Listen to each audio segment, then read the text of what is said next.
Hi viewers, কেমন আছো? আশা করি ভালো আছো, সব কিছু ভালোভাবে চলছে। তো আজকে যে বিষয়টা নিয়ে কথা বলবো, চলো শুরু করা যাক দেরি না করে। গত কয়েক মাস ধরে তোমরা সবাই শুনেছো যে ভারত আর নেপালের মধ্যে, এই দুই দেশের মধ্যে সম্পর্ক ভীষণ খারাপ হয়ে গেছে। এখন তবে নেপাল যেটা করেছে সেটা সত্য আমাদেরকে ভাবতে মজবুর করে দিচ্ছে যে নেপালের সাথে সম্পর্কটাকে কিভাবে রাখা উচিত। তো চলো দেরি না করে বিষয়ের উপরে আসছি।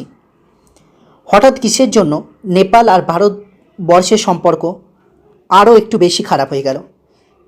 তো এখানে যদি দেখো, তো এখানে এমন একটা ঘটনা ঘটেছে যেটা সত্যি দুই দেশের মধ্যে বা বিশেষ করে ইন্ডিয়ানদের মধ্যে নেপালিদের প্রতি যে চিন্তাভাবনাটা আছে, যে একতাটা আছে, সেটাকে অবশ্যই হানি পৌঁছাতে পারে। কারণ নেপালি পুলিশ গুলি চালিয়ে দিয়েছে ভারতীয়দের ওপরে, তাতে একজন ভারতীয়র মৃত্যু হয়েছে আর দুইজন ভারতীয় এতে আহত হয়েছে।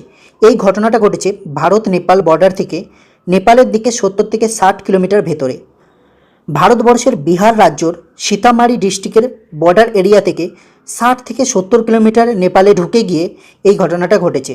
এবার যারা জানো না তাদেরকে বলে দিই যে নেপাল আর ভারতবর্ষের বর্ডার, এর দুই দিকেই তেমন কোনো সুরক্ষাকর্মীরা বড় পরিমাণে থাকে না। কারণ এখানকার বর্ডারের যে দুই সাইডের লোকাল মানুষেরা থাকে, লোকাল পপুলেশনরা থাকে, তাদের অনেক আত্মীয়, মানে অনেক নেপালিদের আত্মীয় ভারতবর্ষে থাকে, আবার অনেক ভারতীয়দের আত্মীয় নেপালেতে থাকে। তাই এই বর্ডারের যে স্থানীয় মানুষগুলো আছে তারা খুব অতি সহজেই দুই দেশের নিরাপত্তা রক্ষীদের সামনে দিয়ে নেপালে যায় বা নেপালের মানুষ ভারতবর্ষে আসে। আর এখানে গভর্নমেন্ট থেকেও তেমন কোনো রুলস নেই। হ্যাঁ, তোমরা যদি কোনো বাইরে থেকে আসছো, একটু ওয়েস্ট বেঙ্গল সাইড বা কোথাও, হতে পারে যে এখানে এসে তোমাদের আধার কার্ডটা চাওয়া হতে পারে, বাকি তেমন কিছু এখানে কিন্তু প্রয়োজন পড়ে না।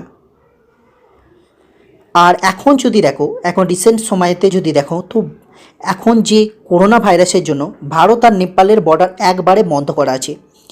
আর এর সবচেয়ে বড় কারণ হচ্ছে করোনা ভাইরাস। কারণ নেপালেতে এখন অলরেডি 5,000 কেস আছে করোনা ভাইরাসের।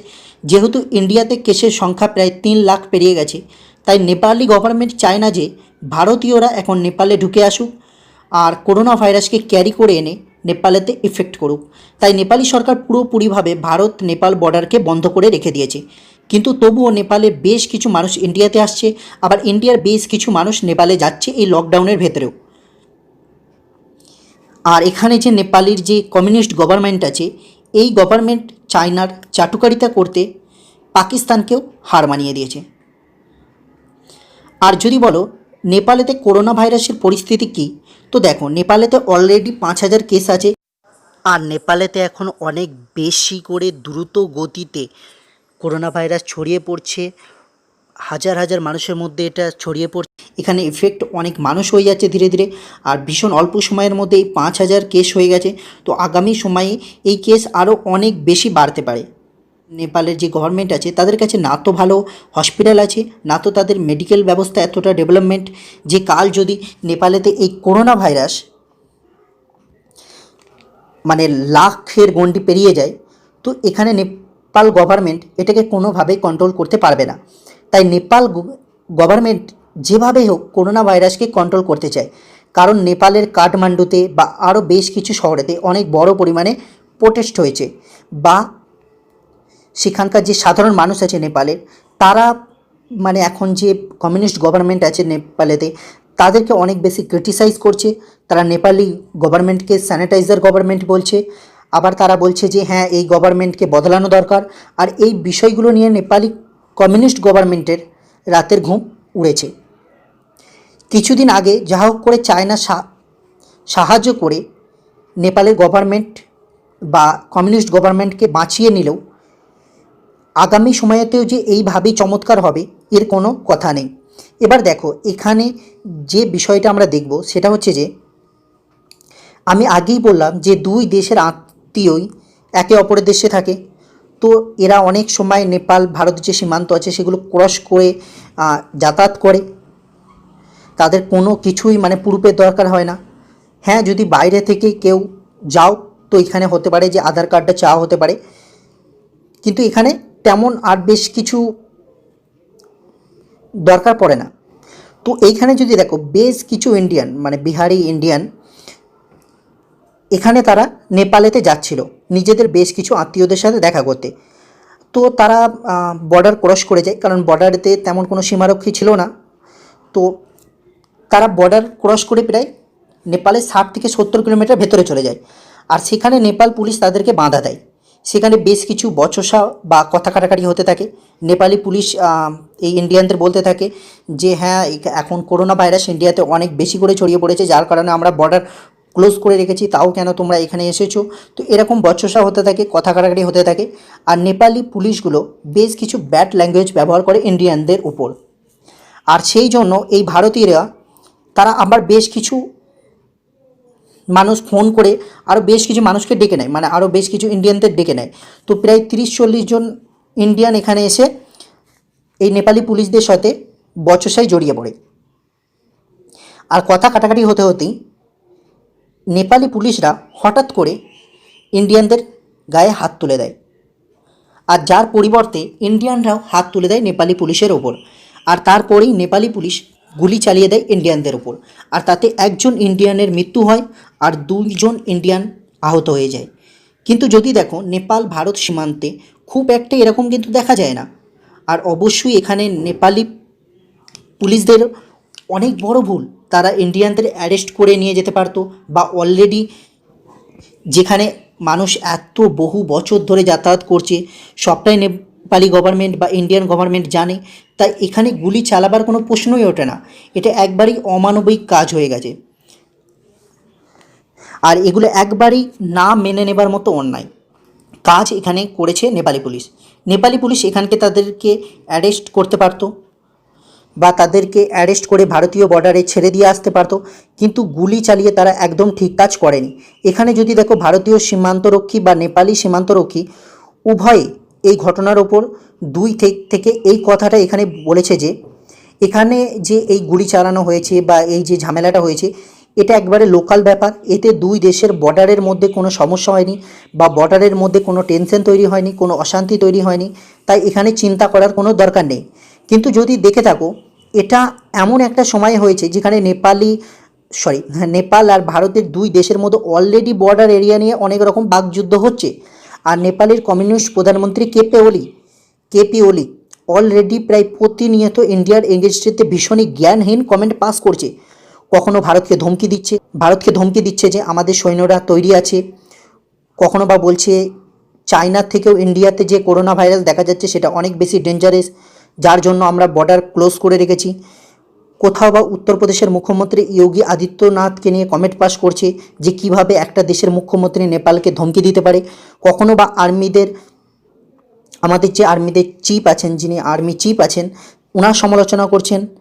এবার যদি বলো যে নেপাল কেন এত বেশি ইন্ডিয়ার এগেনস্টেতে যাচ্ছে, কেন নেপাল এত জ্ঞানহীন কমেন্ট পাস করছে, কিসের ভরসায় নেপাল বারবার ইন্ডিয়াকে ধমকি দিচ্ছে, তো দেখো কয়েক মাস আগে নেপালের কমিউনিস্ট গভর্নমেন্ট ভীষণ খারাপ অবস্থায় এসে গেছিলো। এমন একটা সময় এসে গেছিলো যে যেখানে মনে হচ্ছিল যে হয়তো নেপালের কমিউনিস্ট গভর্নমেন্ট বা কেপি ওলি গভর্নমেন্ট হয়তো আর নেপালেতে ক্ষমতায় থাকবে না। ঠিক সেই সময়েতেই নেপালের প্রাইম মিনিস্টার কেপি ওলি সাহায্য চায় চায়না গভর্নমেন্টের কাছে, কারণ চায়নাও একটা কমিউনিস্ট দেশ, এখানে কমিউনিস্ট গভর্নমেন্ট চলে। আর সেই সময় চায়নার বেশ কিছু প্রতিনিধি কথা বলে যে মানে কেপি ওলির যে গভর্নমেন্ট ছিল বা তার পার্টির যে মানে বেশ কিছু সদস্যরা বাগি হয়ে গেছিলো বা তাদের সাথে কেপি ওলির মতের মিল হচ্ছিল না, তো সেই রকম সব পার্টির সদস্যদের সাথে বা কমিউনিস্ট গভর্নমেন্টের যে বাগি হয়ে যাওয়া সাংসদ আছে বা তাদের সাথে কথা বলে চায়নার প্রতিনিধিরা। আর তারপরে নেপালের যে গভর্নমেন্ট আছে তাকে বাঁচিয়ে নেয় চায়নার হেল্পের দ্বারা কেপি ওলি। আর তখন থেকেই নেপালের প্রধানমন্ত্রী খুব ব্যস্ত হয়ে পড়েছে চায়নার চাটুকারিতা করতে। আর তাই ইন্ডিয়াকে চাপে রাখতে নেপালের কমিউনিস্ট গভর্নমেন্টের কাঁধে বন্দুক রেখে চায়নার কমিউনিস্ট গভর্নমেন্ট গুলি চালাতে চাইছে ভারতের ওপর। কারণ কেপি ওলি শুধু একটা হাতিয়ার, এর পেছনে চায়নাই আছে। আর ঠিক এই কথাটাই বলেছেন আমাদের আর্মি চিফ। আর তাতে নেপালের প্রধানমন্ত্রী কেপি ওলির পেছনটা পুরো জ্বলে গেছিল। আর উনি আমাদের দেশের আর্মি চিফকে ধমকি পর্যন্ত দিয়ে দিয়েছিলেন। কিন্তু যদি দেখো নেপালের সাধারণ মানুষ কিন্তু নেপালের কমিউনিস্ট গভর্নমেন্টের সাথে নেই। তারা অনেক জায়গাতে দেখা যাচ্ছে যে সেখানে প্রোটেস্ট করছে, সেখানকার যে গভর্নমেন্ট আছে তার এগেনস্টে গিয়ে প্রোটেস্ট করছে যে নেপালের গভর্নমেন্ট যেগুলো করছে সেগুলো ঠিক না, বা নেপালের কমিউনিস্ট গভর্নমেন্ট পুরোপুরি ব্যর্থ নেপালকে আর্থিক দিক থেকে মজবুত করতে বা অন্য সব দিক থেকে মজবুত করতে। তবে দেখো, এখানে ইন্ডিয়ার এখন ভাববার সময় এসে গেছে যে নেপালকে কীভাবে কন্ট্রোল করতে হবে। কারণ এর আগে আমরা দেখেছিলাম যখন মালদ্বীপেতে প্রো চায়না গভর্নমেন্ট এসে গেছিলো তখন মালদ্বীপ বেশ কিছু ইন্ডিয়ার এগেনস্টে কমেন্ট করছিল, কিন্তু যখন থেকে প্রো চায়না গভর্নমেন্ট মালদ্বীপ থেকে সরে গেছে আবার সব কিছু আগের মতো নর্মাল হয়ে গেছে, দুই দেশের মধ্যে সম্পর্ক অনেক ভালো হয়ে গেছে আগের মতো। আর এই দুই দেশের মধ্যে বাকযুদ্ধ হয় না। কিন্তু একটা সময় যদি দেখো যে মালদ্বীপের যে সরকার আছে সে কিন্তু সেখানকার সরকার বারবার কিন্তু ইন্ডিয়ার এগেনস্টে কথা বলছিল, কিন্তু এক সময় গিয়ে সেটা বন্ধ হয়ে যায় যখন এখানে সরকার চেঞ্জ হয়ে যায়। তো এখানে দেখো সব কিছুর পেছনে এখানে যিনি আছেন তিনি হচ্ছেন চায়না। এখানকার চায়না গভর্নমেন্টই বা চায়নার যে রাষ্ট্রপতি শি জিনপিং সেই সব কিছু করাচ্ছে এগুলো। চায়না সোজাসুজিভাবে একটা নিউক্লিয়ার সম্পন্ন দেশের সাথে লড়াই করতে চায় না, কারণ চায়না জানে যে এটা কোনো কংগ্রেস সরকার নয় যে অক্সাই চিল লুটে নেওয়ার পরেও গভর্নমেন্ট চুপ করে বসে থাকবে। এটা মোদি সরকার 1 ইঞ্চি জায়গা ছেড়ে দেবে না। তাছাড়া প্রত্যেক বছর ভারতবর্ষের সাথে চায়নার প্রায় $100 বিলিয়ন ট্রেড হয়, যাতে চায়না সবচাইতে বেশি লাভবান হয়। চায়না এমন বেশ কিছু অ্যাপ আছে যেগুলো আমাদের দেশে থেকে কোটি কোটি টাকা ইনকাম করে।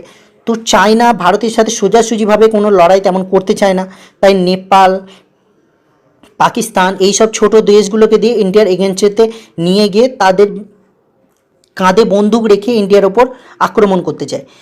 এই যদি দেখো এখন রিসেন্ট সময়ে যদি দেখো যে লাদাখ বর্ডারেতে বেশ কিছু অশান্তি হয়েছে, কিছুটা আগে যেখানে আমাদের ভুটানের সাথে বর্ডার শেয়ার হয় সেখানেও তো বেশ কিছু অশান্তি হয়েছিল। তো এগুলো সব কিছুই চায় না এই জন্যই করে যে ইন্ডিয়াকে চাপে রাখতে। কিন্তু যাই হোক, নেপাল চায়নাকে পেছনে নিয়ে যেটা করেছে বা এখানে যে গুলি চালিয়েছে এটা একবারই ঠিক করেনি, কারণ নেপালের একটা অনেক বড় পপুলেশন আমাদের এখানে জব করে, আমাদের এখানে থাকে, তারা অনেক রকম কাজের সাথে যুক্ত হয়ে আছে। তো এর জন্য হতে পারে যে কালকে যে নেপালিরা আমাদের দেশে আছে তাদের ওপর কোথাও অ্যাটাক হয়ে যেতে পারে, কারণ মানুষের একটা রাগ ক্ষোভ বাড়তে পারে। তো নেপাল গভর্নমেন্টের এগুলো ভাবা উচিত, আর নেপাল পাবলিকের অবশ্যই এই সরকারকে উপড়ে ফেলে দেওয়া উচিত। তো আশা করি আমার ভিডিওটা থেকে তোমরা অনেক কিছু জানতে পেরেছো। আর নেপাল আর চায়নার সম্পর্ক নিয়ে আরও একটা ভিডিও আমি বানাবো। তো ভালো থেকো, ভালো রেখো, নিজেদের খেয়াল রেখো। জয় হিন্দ, জয় ভারত, জয় শ্রীরাম। আর ভিডিওটা ভালো লাগলে লাইক করো, শেয়ার করো, সাবস্ক্রাইব করো।